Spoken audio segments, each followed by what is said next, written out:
We are FartKnight gamers, mobile players, paywall haters, entertainers, hot as lasers. Tell your neighbor, do a favor, you should subscribe, and you'll see more Knightlightning. He's not lightning, so enlightening, not so frightening. Hit like, and you'll see more. Who farted? He's who farted, not faint-hearted, nor outsmarted. Let's get started. Hello there, I'm Knightlightning. And I'm WhoFartd. Welcome back to FartKnight Gamers. We are reviewing the client update 14.0 and we'll be revealing a new strange character that is released, not named Ursula. But first, let's get this out of the way. If you're not a fan of salty language or offensive content, go somewhere else. Stop the video, pause, go to another channel. And if you have any kids in the room, earmuffs. Check out the timestamps in the description below so you can zip to your desired part of today's discussion. There is so much in this update, and the update is live when we're recording this, but honestly, there's too much to cover right now. It's like insane. We want to cover Ursula's kit and all these crazy things going on and this new exchange store, but we're going to put that off to the side right now. We're going to take a breath and look at the client update 14.0 notes that was released in Discord, and some of it through the Disney app. So let me just ask you this. What stuck out to you? All right. We gained two very powerful characters that are now farmable. Dash now has a node where you can farm him on, and Yokai is now fully farmable in a way that you could unlock him in a quick way, which means you get a powerful downtown villain, which is going to be a key for unlocking the ultimate version of Zerg. So I think that's something not to sleep on. Yeah, and as you notice too, Yokai is added to Grand Chests and Ultimate Chests. And if you take a look at my game here, this is there hasn't been a character I've had complete hype about that I've been super farming with the exception, and that's very recently, of the Horned King, based on speculation that he might be great against Ursula. Turns out we were dead right. I've been saving up a lot. I could buy almost 10 ultimate chests. I have 30 purchases ready to go of loyalty coin redemptions. I'm waiting for characters I really want in the game to maybe go into this kind of pool. And again, I'm only doing this because I don't have anyone I have a super sense of urgency of going after, so I figured why not. So slight tangent in terms of tactics. But yeah, Yokai is, as you said, super farmable. He's at all these locations now, so crazy. And let's put it this way. Most people are not spending their grand chests. So it's not uncommon to have 300, 400, 500,000 currency in those grand chests, which means you've got a good chance of probably getting 5 to 10 yokai shards really quickly. Yeah, and why not? I feel like why not save that for when characters that drop that you really want? I feel like it's worth the wait. But also note that every character is about 2% on the grand chest. So just one thing to also note, that it's not high odds. I have not looked at what the new yokai odds are. He might actually even be smaller than that. This is a huge change. The change to harmful immunity, it no longer interrupts harmful effects on the target on application. It still makes the target immune to any new harmful effects being applied during its duration. So how do we translate this? The best way to say this, I think, is it's not going to purge existing debuffs or harmful effects. Rather, it's just going to prevent new harmful effects or debuffs. Yes, but the ironic thing of all of this is they make a logical move, but it's going to benefit them by doing this. So this is probably the first time that they've made a change that benefits them that actually makes sense. What seems really obvious to me, I don't know if you got this impression, but this all seems to have something to do with the raid mechanics more than the actual mechanics in the game. Like they couldn't figure out, I mean, we'll get to it in a second, the golden hammer issue, but it seems like there's a lot of effects like, oh, harmful immunity is not going to purge. Oh, we built Ursula already to cause all these harmful effects. But, oh, we just figured out that Big Hero 6 and Frozen, like half the characters all get harmful immunity constantly. So it'll be too easy to beat Ursula if they can stop these effects retroactively when they gain harmful immunity. So we need to just across the board change how harmful immunity works. Did you get, and that relates to a bunch of things on here. Did you get that impression at all? This is back to something that I have said in many, many other videos. Glue only cares about money. This will make them money because it will force you to spend on new characters that you would never have touched before. And then they're going to nerf those characters when they come out with the next raid. So you'll spend more money. They don't care about time. Time is not a quantity of value to them. They laugh at you if you spend time or your in-game currency. They only care about green currency. That's all these changes are geared towards. To open your wallet, pull out that Visa, and start putting some more money into this game. And I think that there's certain whales that will just pull out as much money as possible, and Glue's going to do the happy dance. And they don't really care if me, as the free-to-play player, ever plays the game again. So that's what I read in all. But this is what's so funny, is the next part of this relates to the Golden Hammer. Golden Hammer used to say that it gains the bonus charges when teammates are defeated, but the charges were not supposed to generate when summoned characters were killed. This change seems like they could not figure out what was doing that, and it's been broken this whole time in Golden Hammer's favor. So they said, you know what? The new change is Golden Hammer can only be used once per battle. So wait, you're telling me that Glue couldn't fix their own bug, so they created a new issue with their fix? That could never happen. I love the way you say that. I was so shocked when I saw this. I was like, I could see twice per battle, at least. But once? That's crazy. So I'm talking to something that we were talking about before the start of this video. I no longer have any remote faith that it's worthwhile to invest money on any spells with the currency I have, because they have made it abundantly clear that they will take the best spells in the game and make them worthless. If they had come and said that you could only use it once during raids, I'd say, cool, I get that. That's something I understand. Mm-hmm. But if you say we are not even good enough programmers to separate raid activity and normal usage where this spell is not broken, I just...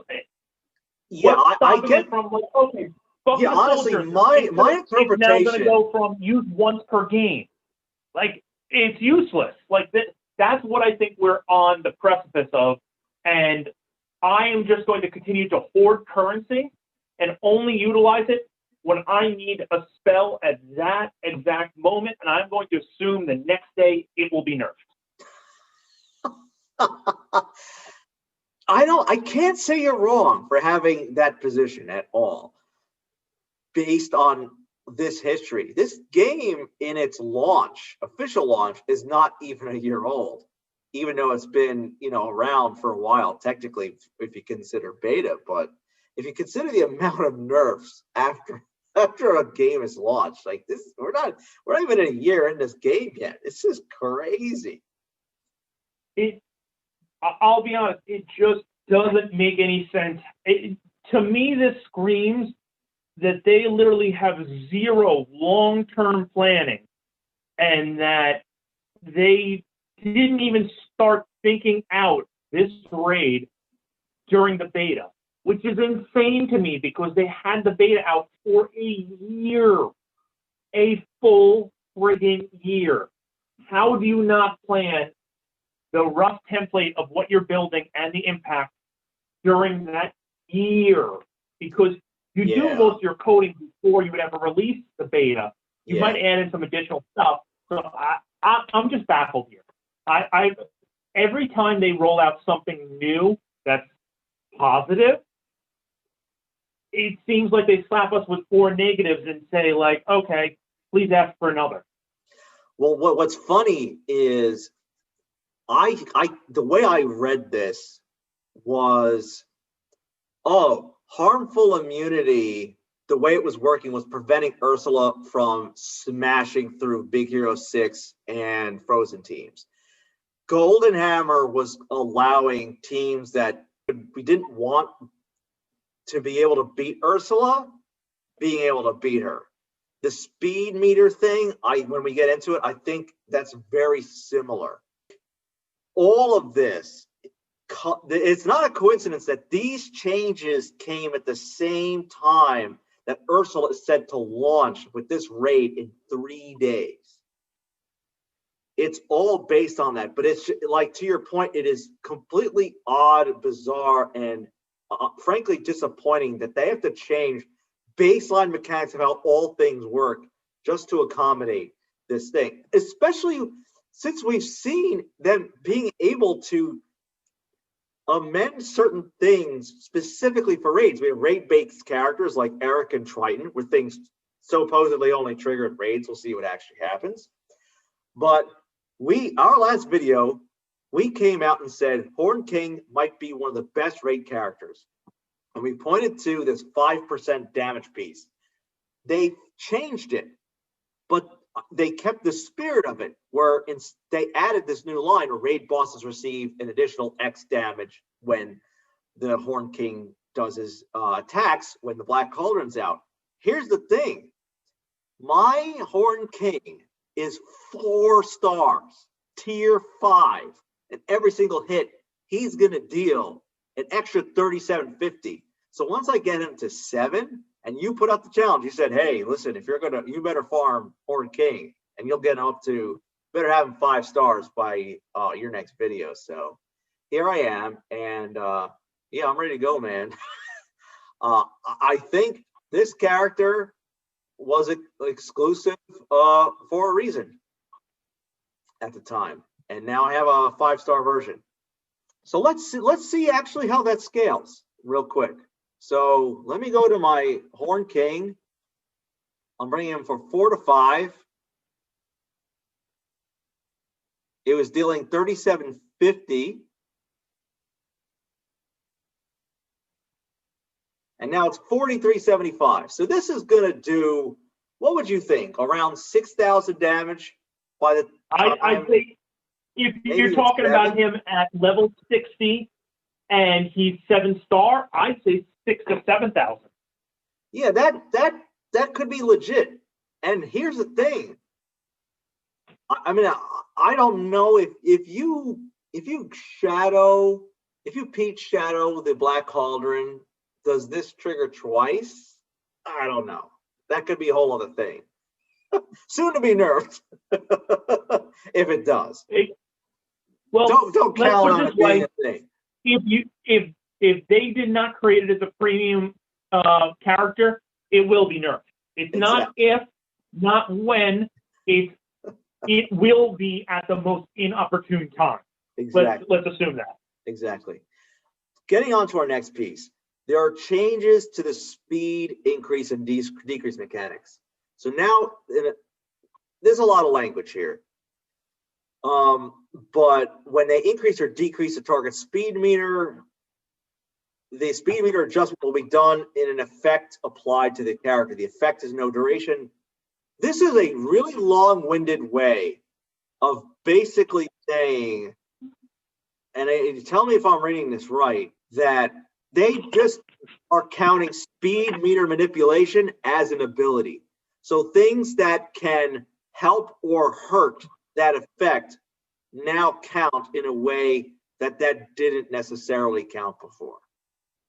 So in their words, they say the speed meter increase counts as application of a helpful effect. Essentially what that means is if you have helpful immunity, you can't gain speed meter. An example of a character who gives out helpful immunity is Madam Mim. So that's exactly how I interpret it. That I think that it is going to be such, it seems minor, but I think it's going to be such a big thing for this raid.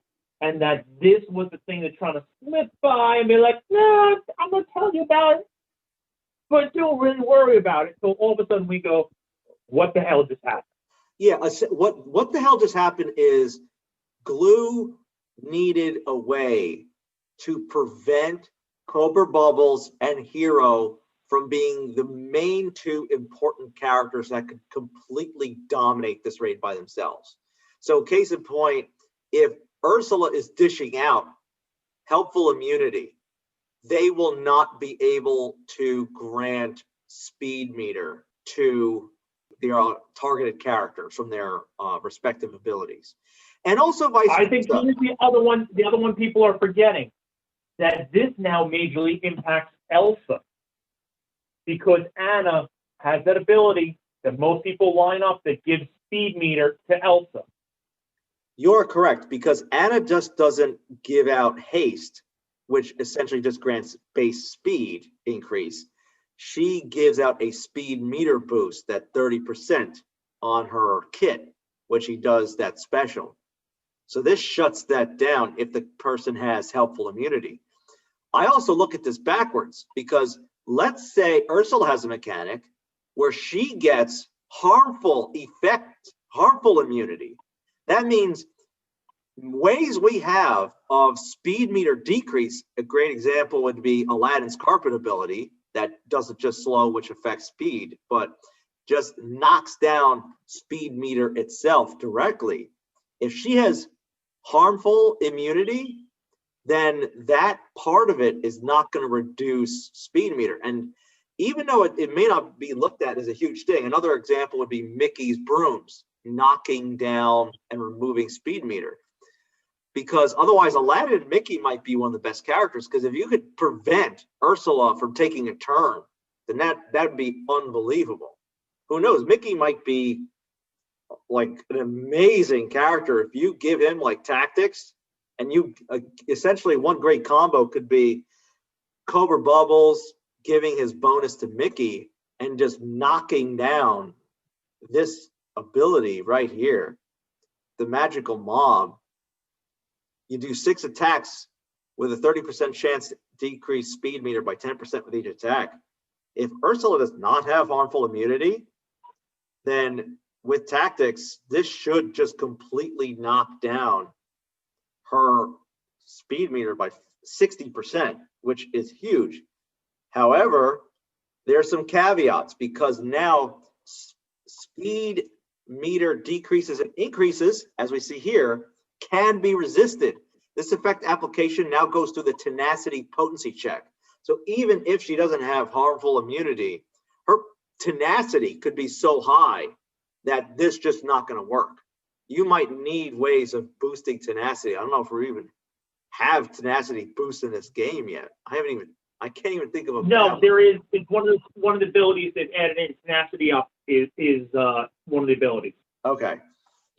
So there you go.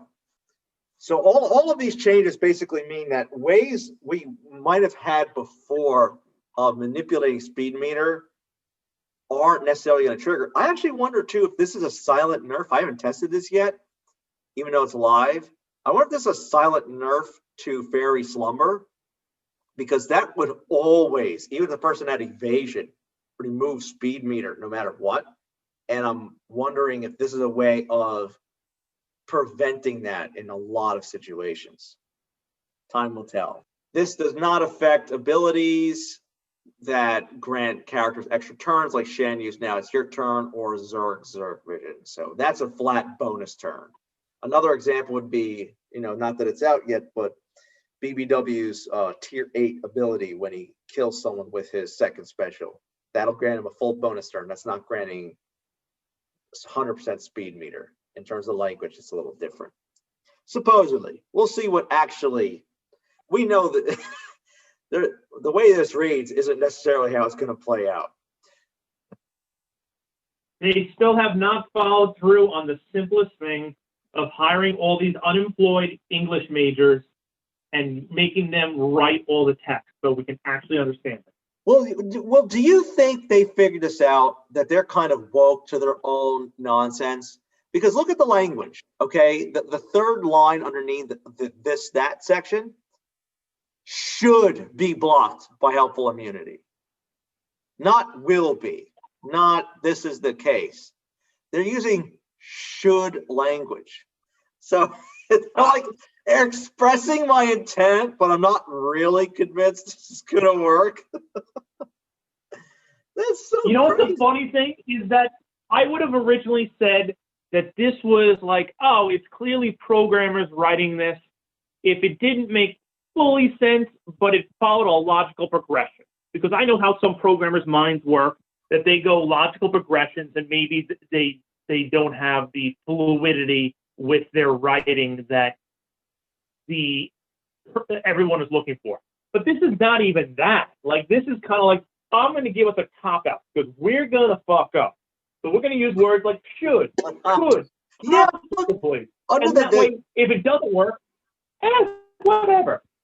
yeah, because I mean, it's used more than once in the can't be resisted piece. Can't be resisted. This effect application now should go through the effect tenacity posing. I feel like they're waking up to the amount of bullshit that is their programming, which I want to say it's encouraging, but I don't know. It's pretty slippery.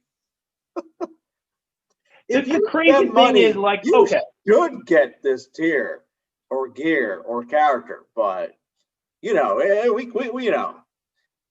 know for sure. the thing that I find crazy in all this is like, okay, so I think back to 10 years ago, all right? I worked for a firm that was offshoring a lot of their stuff. Mm-hmm. And they were dealing with some programmers overseas that were not quite at the level that the ones that they were currently employed by. Okay. Now, I look back at the production levels we got from, and I'm not saying all the offshore programmers were like this, but let's call it the lowest of the low, the worst possible out there of those programmers. And I miss them compared to the crap Glue puts out. And I imagine your firm is not backed by $1 billion company in some way, or at least their license isn't from that. So it just seems like we're going to go to a country that has never had internet before or computers, and we're going to make them the head programmer.